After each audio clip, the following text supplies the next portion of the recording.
Hi guys, today we're going to take a quick look at a great new upgrade for the dyno room in ECU Tuner.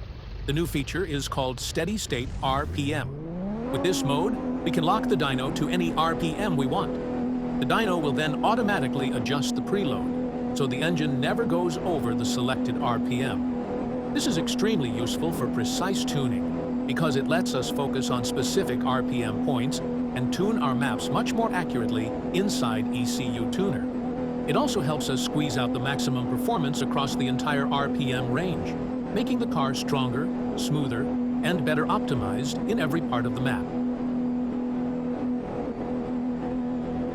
So from now on, it is no longer necessary to do a full dyno run after every single adjustment, and then compare the runs to see if changes to timing, AFR, or other values actually increased power or not.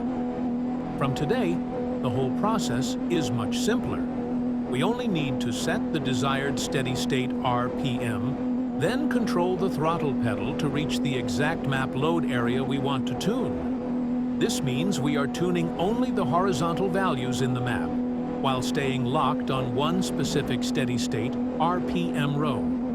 So instead of constantly doing full pulls, comparing graphs, and guessing where the improvement came from, we can now focus on one RPM point at a time, make precise changes, and immediately see how the engine reacts.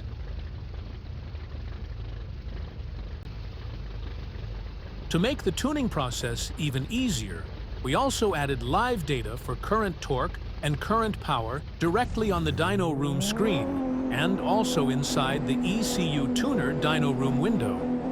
This makes it much easier to see immediately if your tuning changes are moving in the right direction.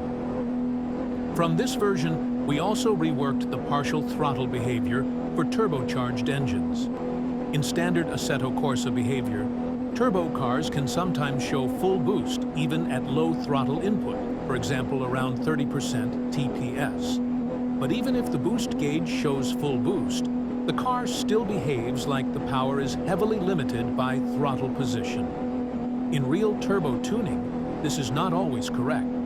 If the throttle body is large enough, the engine can still reach the same boost, airflow, and load even at partial throttle.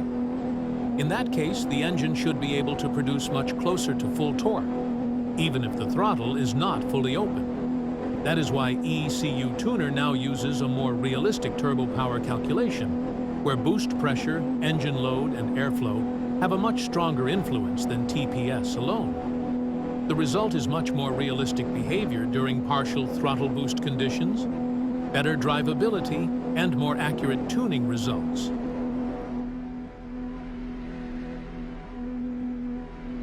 You can now download this new alpha version of the ECU Tuner on our Patreon. Thanks for watching.